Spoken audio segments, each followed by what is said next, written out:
ब्रह्म मुहूर्त में उठना चाहिए। देखो, यदि जीवन को सार्थक करना है तो जिसके शैया में लेटे हुए सूर्य भगवान का उदय हो जाता है, उसकी आयु, बुद्धि, श्री, तेज, बहुत सी बातें नष्ट हो जाती हैं।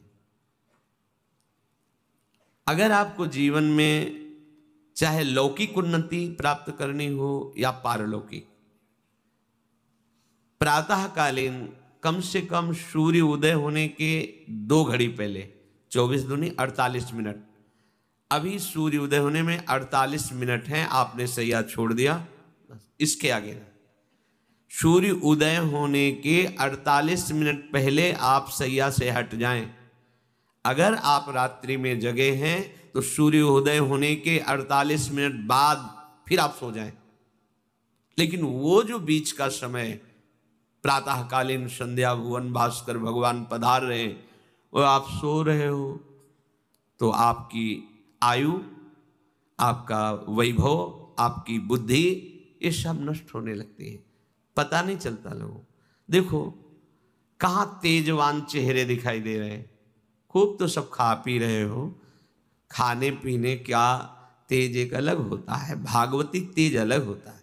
ब्रह्म मुहूर्त में उठे, प्रभु का स्मरण किया, जो 2-4 नाम ही सही, अपने बड़े बुजुर्गों को, गुरुजनों को भावना से प्रणाम किया, और पहली बात शरीर स्वस्थ रखने के लिए गरम जल किया, हल्का, आधा लीटर से 1 लीटर तक जल पिया, भगवत भाव अर्पित करके वज्रासन में बैठकर। आप लोग दिनचर्या को नहीं करते हैं तो आप ब्रह्मचर्य को पचा नहीं सकते। ध्यान रखना, ब्रह्मचर्य कोई छोटी मोटी शक्ति नहीं है, उसको पचाने के लिए आपकी दिनचर्या दिव्य होनी चाहिए। फिर इसके बाद आप 5 मिनट 10 मिनट टहलिए, फिर सो जाइए। फिर जो शौचाचार की पवित्रता बताई गई उसके अनुसार आप स्नान आदि करके, पवित्र वस्त्र धारण करके, जैसे कोई महान व्यक्ति आ रहा है तो हम उसके आदर के लिए खड़े हो जाते हैं, ऐसे भुवन भास्कर पधार हैं, हाथ जोड़कर प्रणाम किया, अर्घदान किया, गुरु मंत्र जपा आदि आदि।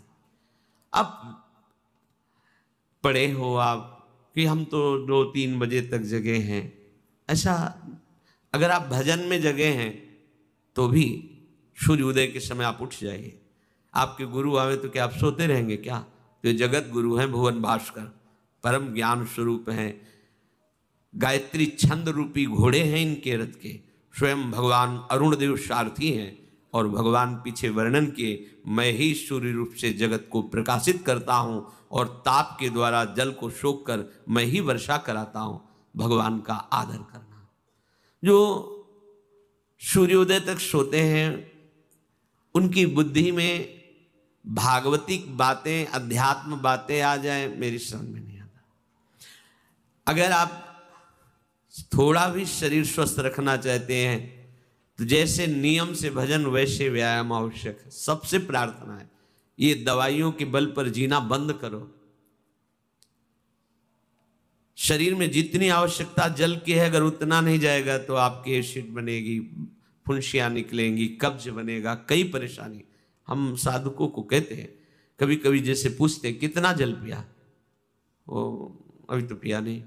अच्छा, ये शरीर है, ये एक गाड़ी है, कोई सच्चिदानंद नहीं है। उचित आहार, उचित जल, व्यायाम के लिए कुछ समय नहीं। और अभी 10 दिन बीमार पड़ोगे फिर देखो, आप कहते हैं समय नहीं है, हमने अपने बीमार स्थिति की दिनचर्या को बताया। शीत धाम की 2 बजे उठना, जो आपको बोल रहे हैं ऐसे ही दिनचर्या करते, और 45 मिनट व्यायाम। इसके बाद तुरंत प्रणाम करके वृंदावन की परिक्रमा, फिर आके श्री जी की मंगला, फिर आके 9 बजे तक गुरुदेव भगवान की सेवा में, फिर वहाँ से आके श्री जी का श्रृंगार, फिर भिक्षावृत्ति आदि 12-1-2 बजे तक। कोई चाय, कोई पानी, कोई ऐसा कुछ नहीं कि बाल भोग, कुछ नहीं था ही नहीं। जिंदगी में 100 ग्राम दूध नहीं खरीदा कि भाई हमारा दूध बन, कभी नहीं ऐसा। पर कभी ऐसा महसूस नहीं हुआ कि मैं बहुत कमजोर हूँ। ब्रह्मचर्य को बचाने के लिए बहुत शरीर को क्रियाशील होने की आवश्यकता है। या तो प्राणायामों के द्वारा, आसनों के द्वारा वो अब ना आसन है, न प्राणायाम है, न व्यायाम है, और फिर क्या, कैसे भावना आपकी भगवत भावना बनेगी? तो एक प्रमाद स्थिति, एक छिन्न भिन्न खिन्न स्वभाव, नहीं बात बनेगी।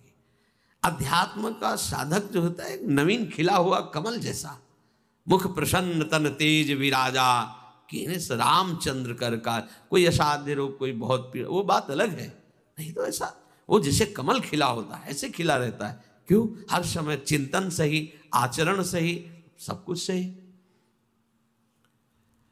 जो भगवत भावना विहीन जीवन है वो मुर्दा जीवन है। जिन हरि भगति हृदय नहीं आनी, जीवित सब समानते प्राणी। वो जान नहीं रहे, मुर्दे जैसा जीवन है। क्या जीवन का महत्व? वही गंदे भोगों को भोगना, उसी का चिंतन करना, और भोग भोगने वाले शरीर को स्वस्थ रखने के लिए विषय सामग्री इकट्ठी करना, इसके बाद मर जाना। बोलो इसके अलावा और क्या है? ये बनाया, वो बनाया, वो बनाया, जरा सा हिला, पूरा का प्रांत नष्ट हो गया। क्या है इसमें? शाश्वत क्या है? हमें तसल्ली होती है, हमने एक मकान बना लिया, तसल्ली होती, 4 लड़के हो गए और काल का तमाचा लगा, पूरा का पूरा सब। क्या तसल्ली? हृदय को तसल्ली तब दो जब नाम चल रहा है, राधा राधा राधा राधा। दिनचर्या ही नहीं बन पा रही है आज के नए समाज की, दिनचर्या ही नहीं बन पा रही, भगवत भावना ही नहीं है।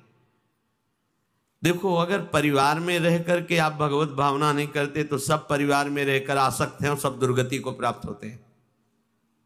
जब तक भगवत भावना नहीं है तब तक सब अविधि पूर्वक है। मान लीजिए सब अविधि, विधि भगवत भावना है।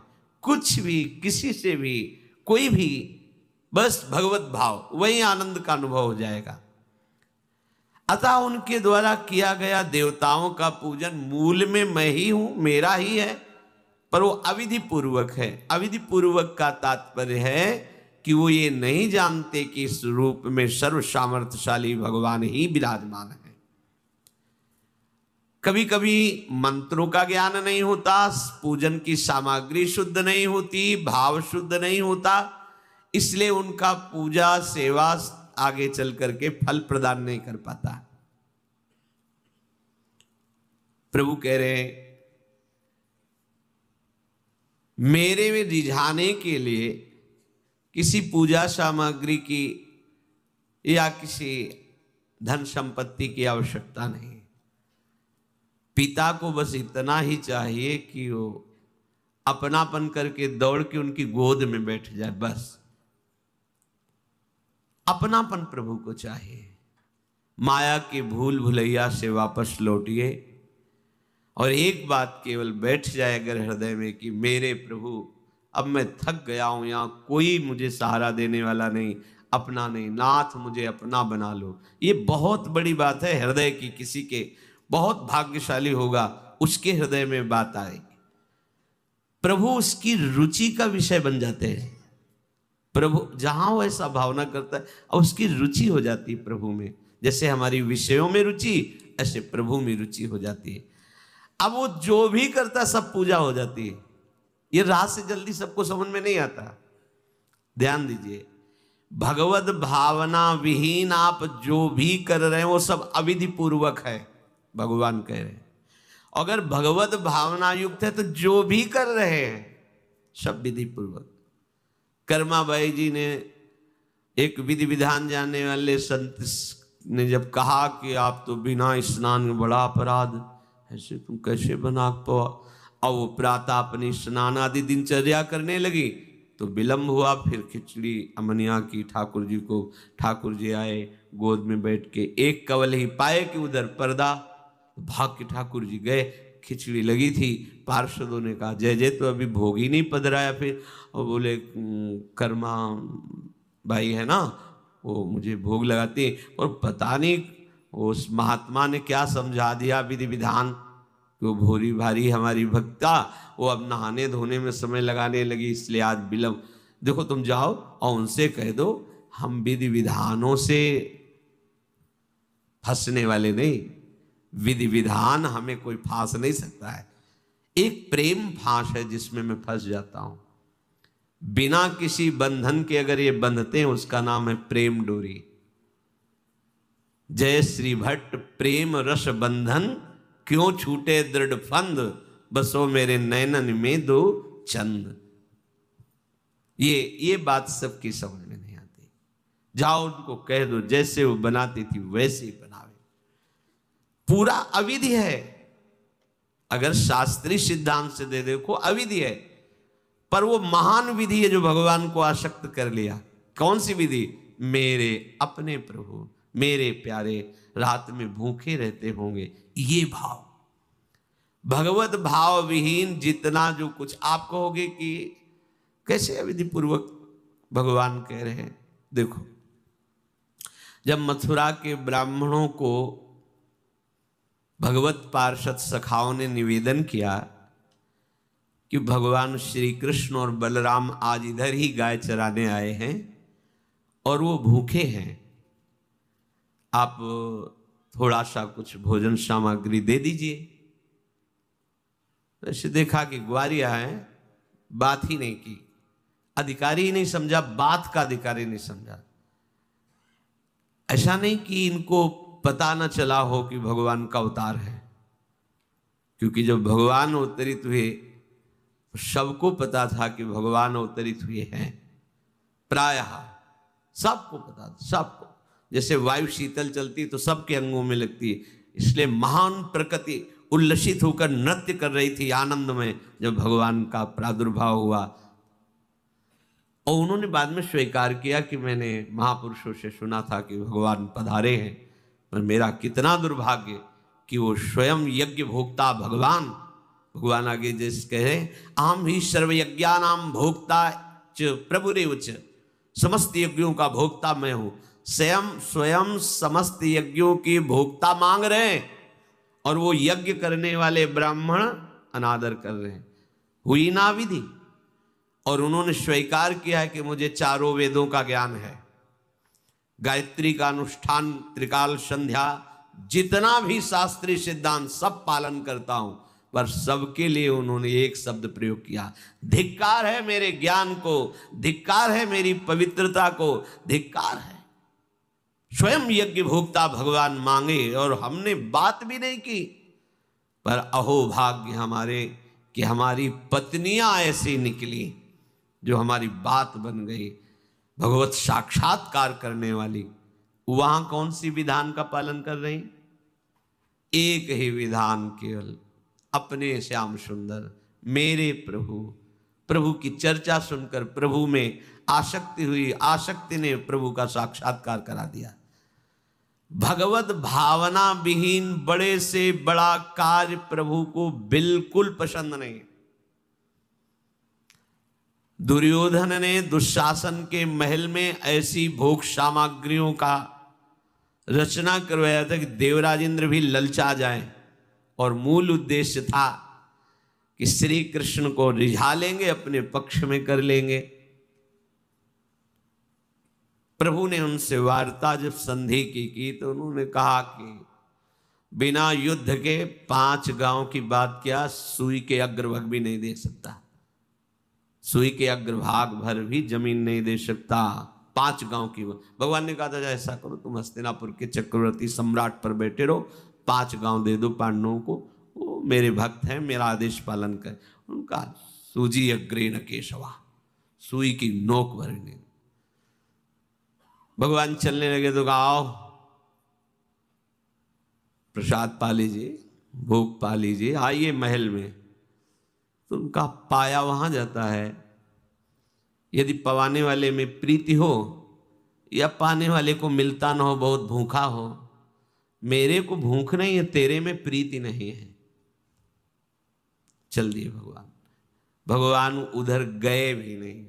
और गए का भगवत भाव भावित विदुर जी के घर, वहां मांग करके छिलके पाए। देखो, छिलके पवाना विधि है, अविधि है। अभी सेवा अपराध में सुन रहे थे ना, हाँ, अच्छा से अच्छा पदार्थ प्रभु को पवाना, और वो अच्छा पदार्थ तो फेंक रही है। और छिलका पवारे अविधि है, पूरी अविधि है, लेकिन यही सही विधि है, क्योंकि वो है ही नहीं भाव में। भाव में इतनी ऊंचाई पर डूबी, उन्हें कोई, जैसी विदुरानी जी वैसे ही लालजू महाराज पा रहे, उनको भी शुद्ध नहीं, और कह रहे वाह बहुत सुंदर, बहुत स्वादिष्ट। वो भाव पवा रही तो वो भी भाव का स्वाद ले रहे। अपने उपास्य देव में प्रियता हो जाना ये सारी विधि है। इसीलिए अपने वृंदावन उपासी जन जो है, वृंदावन रसोपास्य, यहाँ मंत्रों के आदेश से सेवा पदार्थ समर्पित नहीं किया जाता।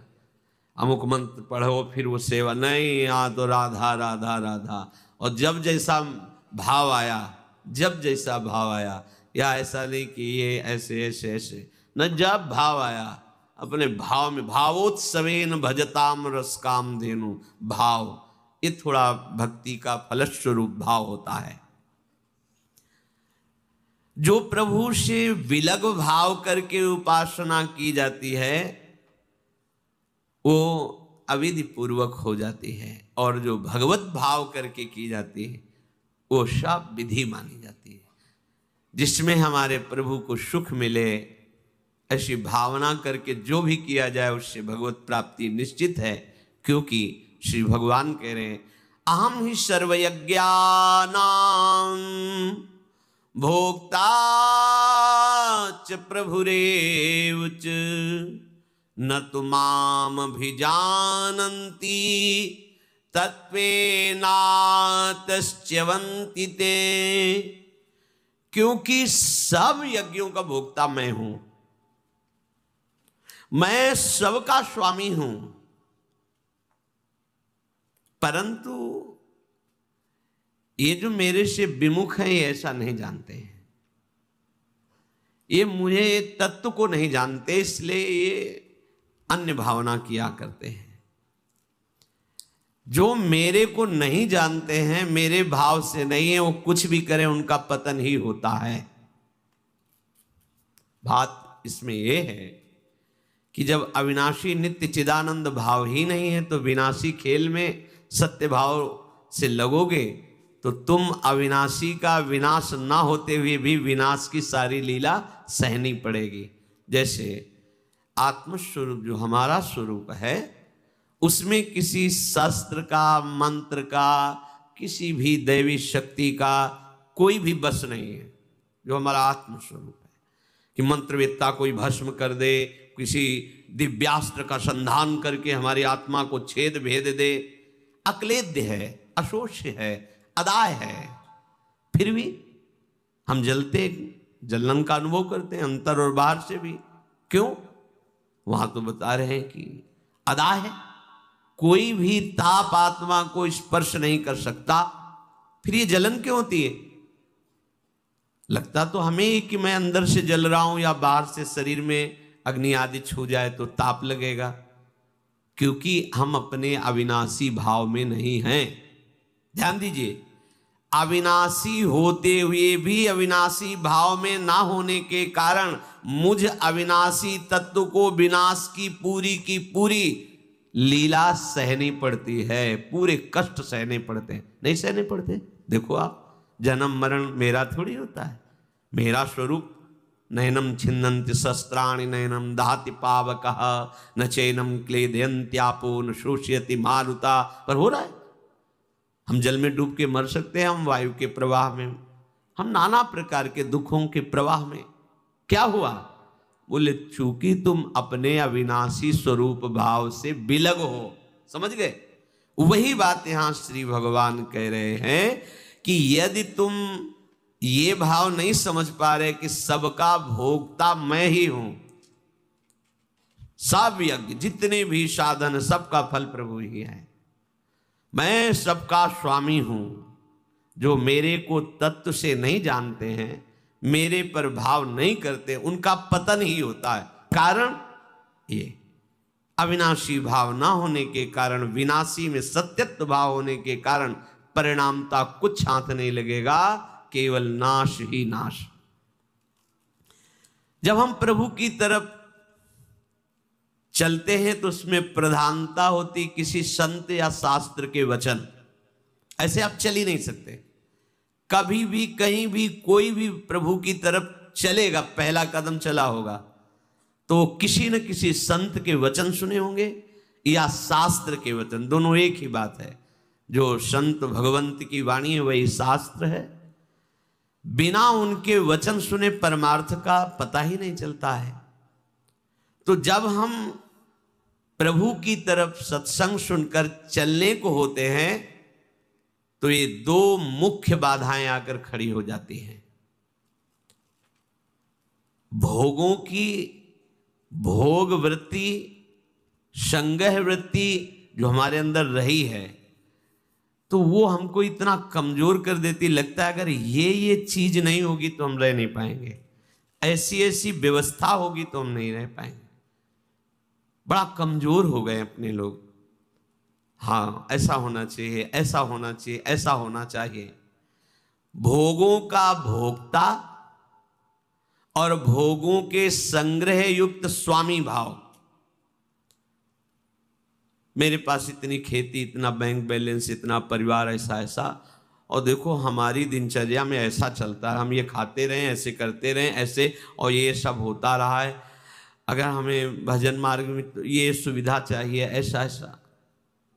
इतना कमजोर हो गया है मनुष्य कि वो भोगों की भोगने की वृत्ति और भोगों के संग्रह करने की वृत्ति और भोक्ता और संग्रहित वस्तु का स्वामी मैं, ऐसा, ये पहली परमार्थ में बाधा वृत्ति है।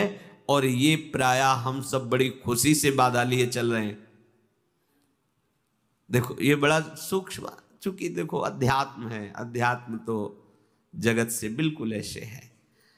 कोई बड़े भाग्यशाली जन होते हैं जो सुनना चाहते हैं, उनसे भी बड़े भाग्यशाली जन होते हैं जो चलना चाहते हैं, उनसे भी बड़े भाग्यशाली जन जो चल रहे हैं, उनसे भी बड़े भाग्यशाली हैं जो महत्व रखकर चलते हुए उसका अनुभव कर रहे हैं।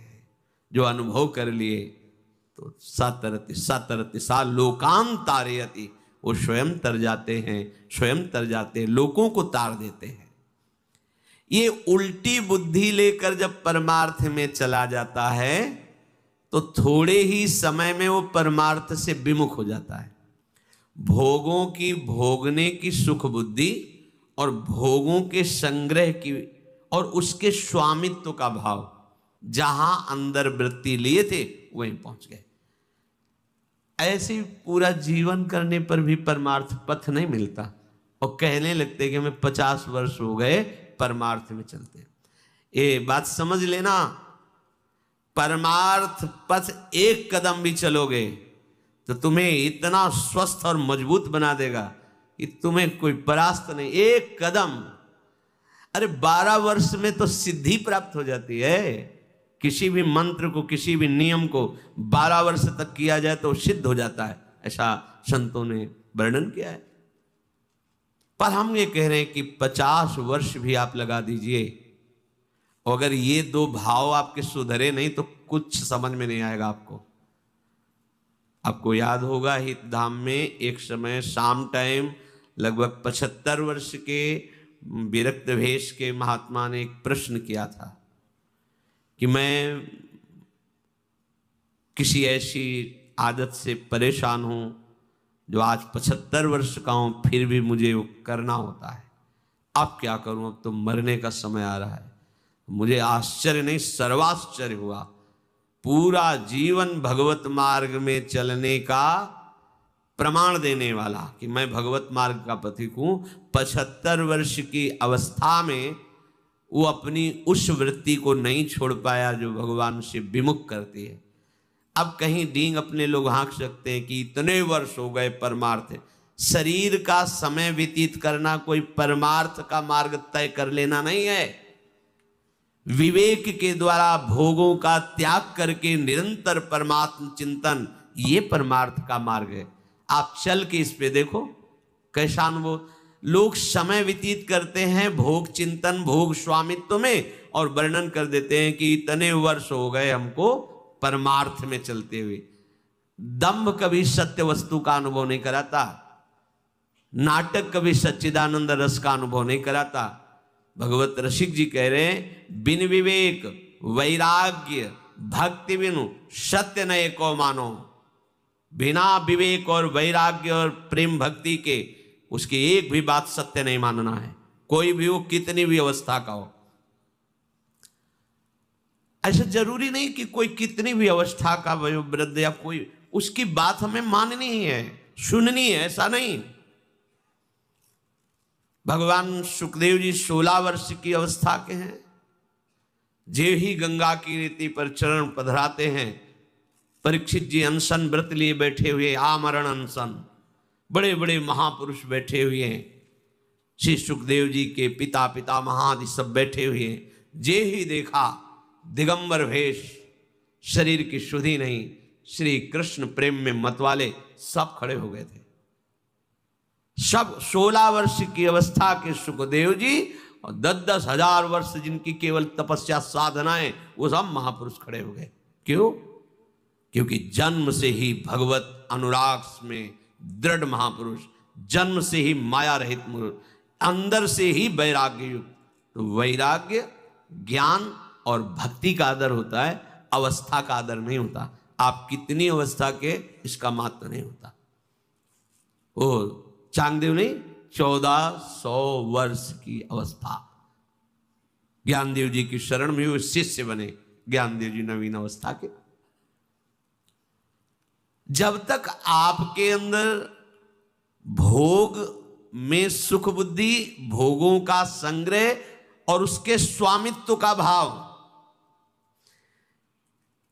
स्वामित्व का भाव बड़ा सूक्ष्म विषय है, चाहे गृहस्थ हो चाहे विरक्त हो।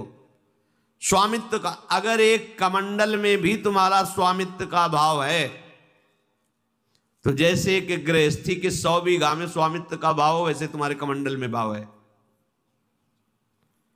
ये मेरा कमंडल नहीं,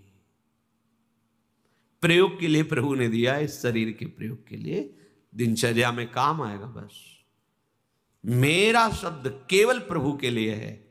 मेरे प्रभु, मेरे तो गिरधर गोपाल, दूसरों न कोई वस्तु, ना कोई व्यक्ति, ना कोई भोग सामग्री, ना कोई पद प्रतिष्ठा, ना लोक लोकांतर, मेरे तो गिरधर गोपाल। अध्यात्म है, भगवत मार्ग है, जिससे समस्त प्रपंच का नाश होकर भगवत साक्षात्कार होता है। कभी कभी नए उपासकों से जब वार्ता होती है और वो कृपा करके अपनी दिनचर्या बताते हैं कि हम 6:30 बजे स्नान करते हैं, तब लगता है कि क्या साधना करोगे आप, कोई भी हो। अच्छा, जो गृहस्थ धर्म से युक्त है, बहुत से उनकी सेवाएं हैं गृहस्थी की, चलो अगर वो तो उनकी और भी आश्रय है सेवाएं। अपने जो वैराग्य मार्ग के पथिक हैं, इनको तो एक ही है, केवल भजन, दूसरा कोई। अगर आप किसी भी तरह प्रमाद स्थिति करते हैं और 6:30 बजे तक सोते हैं, तो संशय है आपके ब्रह्मचर्य पर, नहीं रह सकते ब्रह्मचर्य। जो शास्त्र और शास्त्रवेत्ता महापुरुषों ने अनुभव किया है, 4 से और 6 बजे के बीच में जो शयन करता है, ब्रह्मचारी हो ही नहीं सकता, ब्रह्मचर्य रह ही नहीं सकता। या तो वो 2 बजे 3 बजे तक भजन किया हो, पूरी रात जग के, फिर सोया हो तो चलेगा, वो भजन का आवेश संभालेगा। ये ब्रह्म मुहूर्त का समय और उपासक शयन करे, बहुत बड़ी हानि है। मान लीजिए खूब सत्संग सुनते हैं आप सब जन, और बहुत कृपा है आपके ऊपर, लेकिन परिवर्तन नहीं हो रहा भाई। अगर आप 6:30 बजे, तो अच्छा नहीं, बिल्कुल अच्छा नहीं, बिल्कुल अच्छा नहीं। ये दिनचर्या तो बिल्कुल ठीक नहीं। आप लोग सावधान हो, जो भी हो सावधान हो जाइए। ये बिल्कुल आपके जीवन के लिए घातक दिनचर्या है। 2 बजे बहुत उत्तम है उठना, पर नहीं तो 3 बजे, आखिरी 4 बजे। साधक होके 4 बजे के बाद शयन कर रहा है, मुझे तो नहीं लगता, किसी भी स्थिति में नहीं।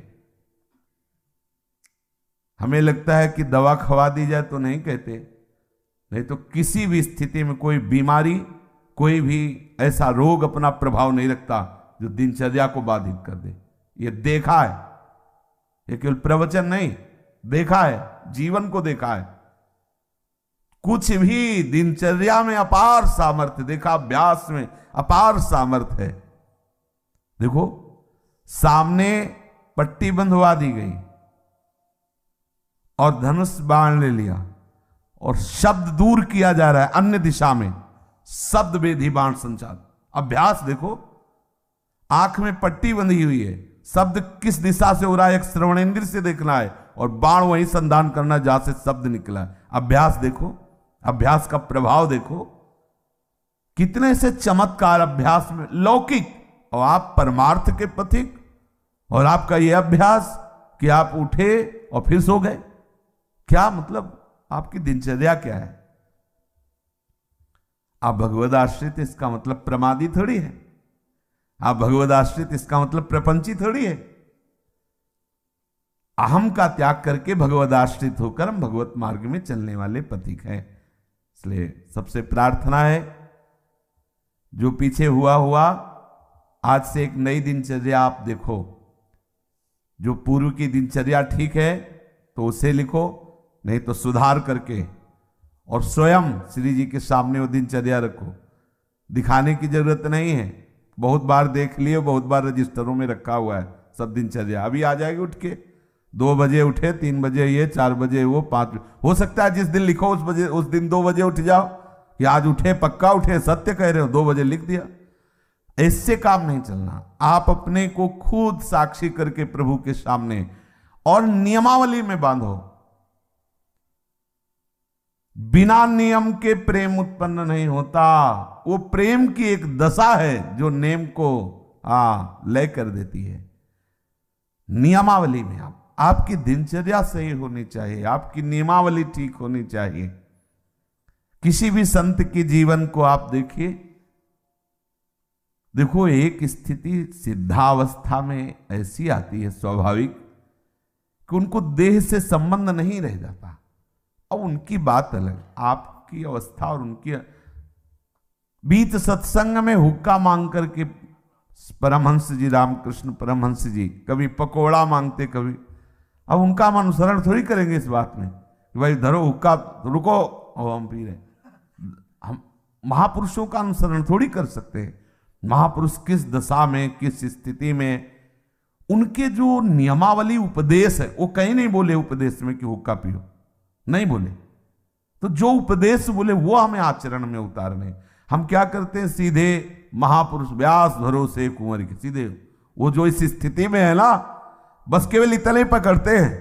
काहू के बल भजन को, इसलिए भजन नहीं करना, काहू के आचार, इसलिए आचार नहीं करना। मतलब जितेंद्रिय दात, पवित्रता और ये सब। क्या पवित्रता? गुरुजी ने कहा है थैली है मल की, क्या पवित्रता?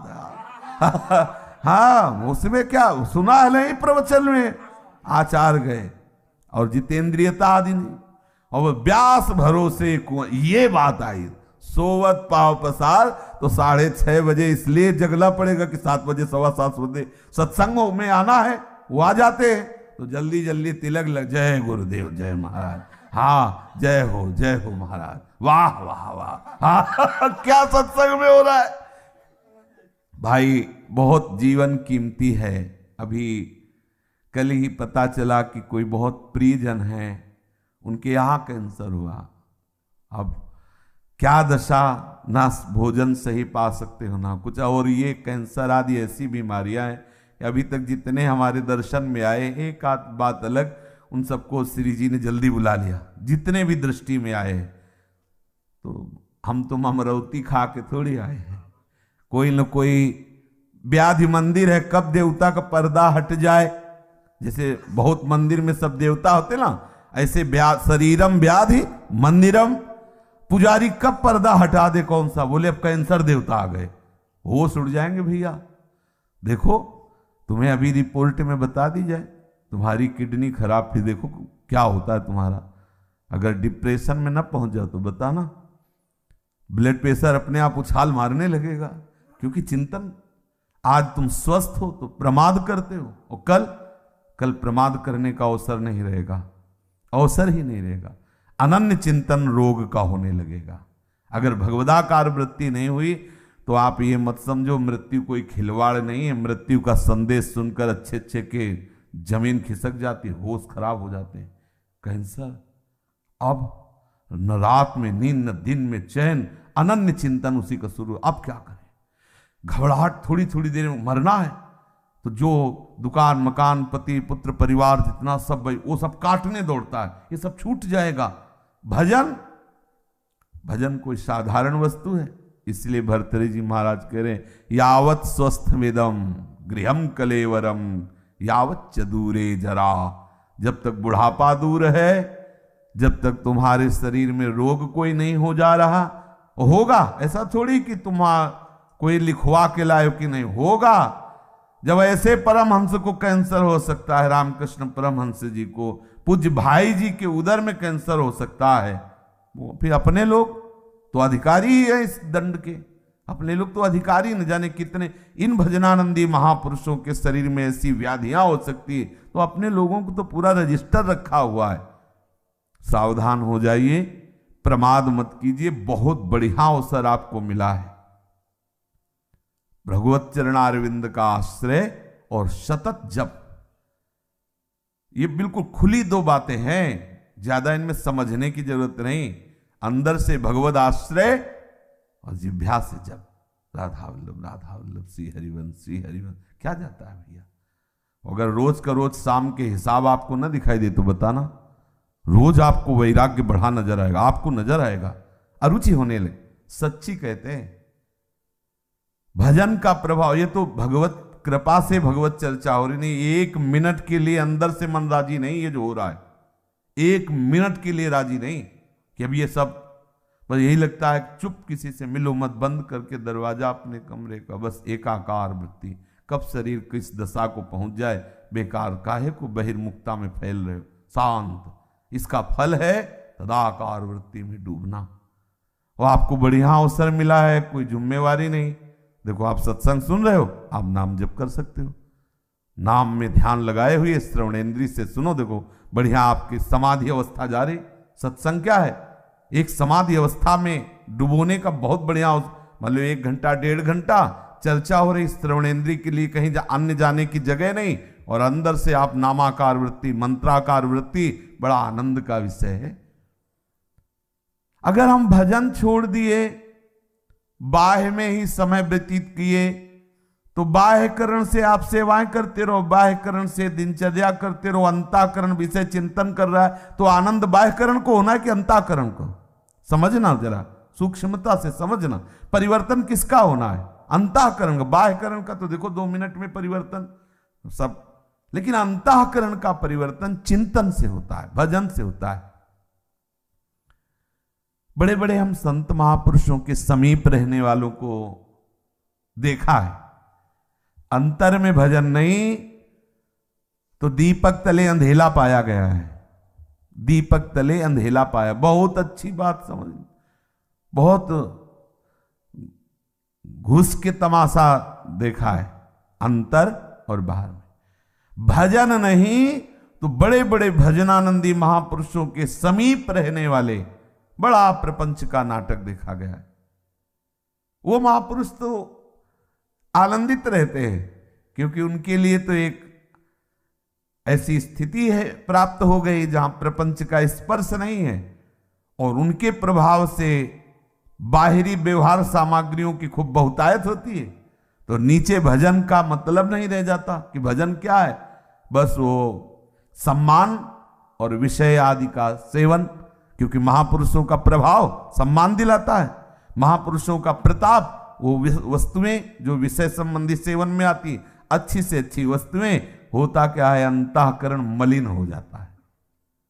इतने बड़े महापुरुष के समीप रहते हुए अंतःकरण और इतना मलिन हो जाता है को महापुरुषों पर भी अपराध कर बैठता है। जिनके प्रताप से पोषित होता है वो वहीं अपराध कर बैठता है। इसलिए प्रधान बात है अंतर में आपका साधन चलना चाहिए, अंतःकरण आपका भगवत चिंतन में रहे।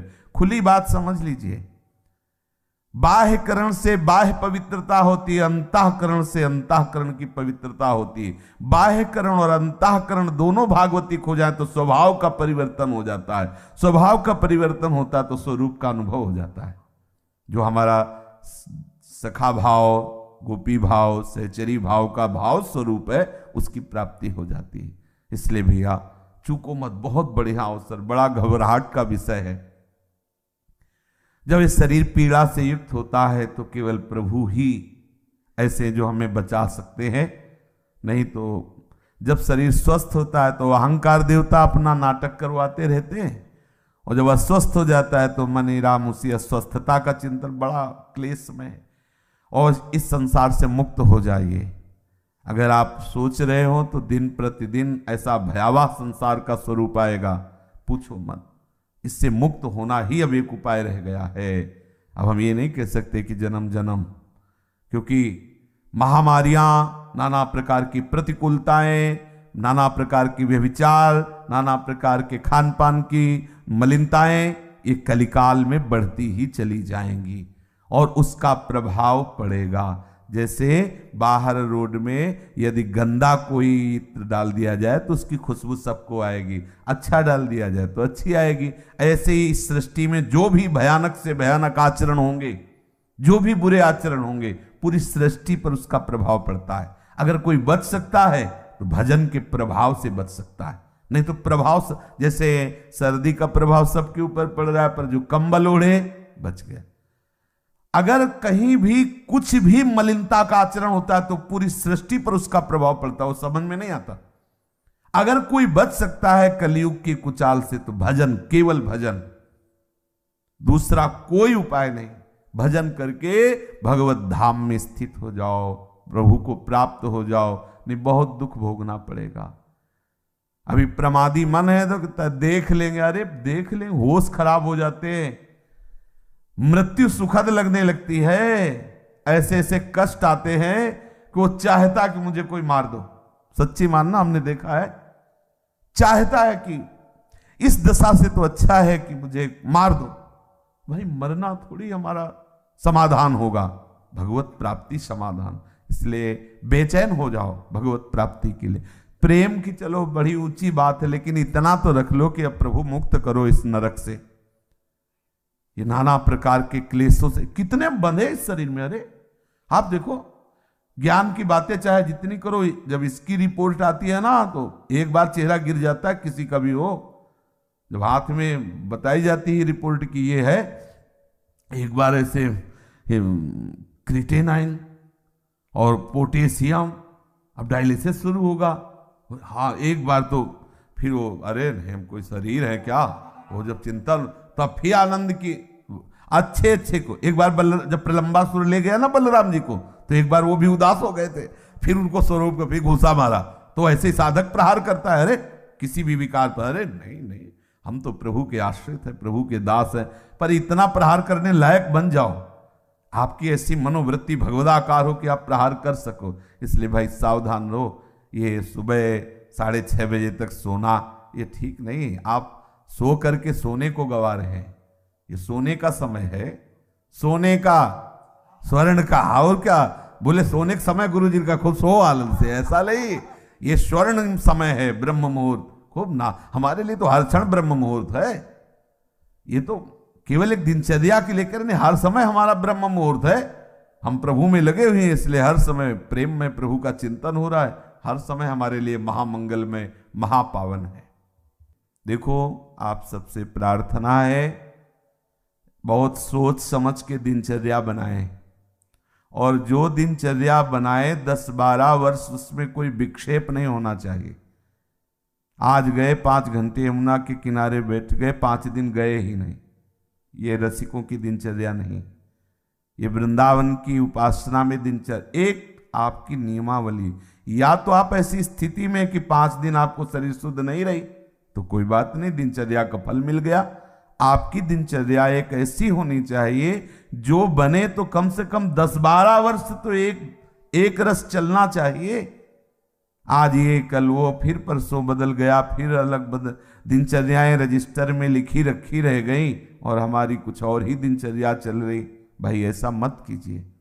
भगवत मार्ग के पथिक, चाहे आप गृहस्थ हों विरक्त हों, बहुत सोच समझकर दिनचर्या बनाइए।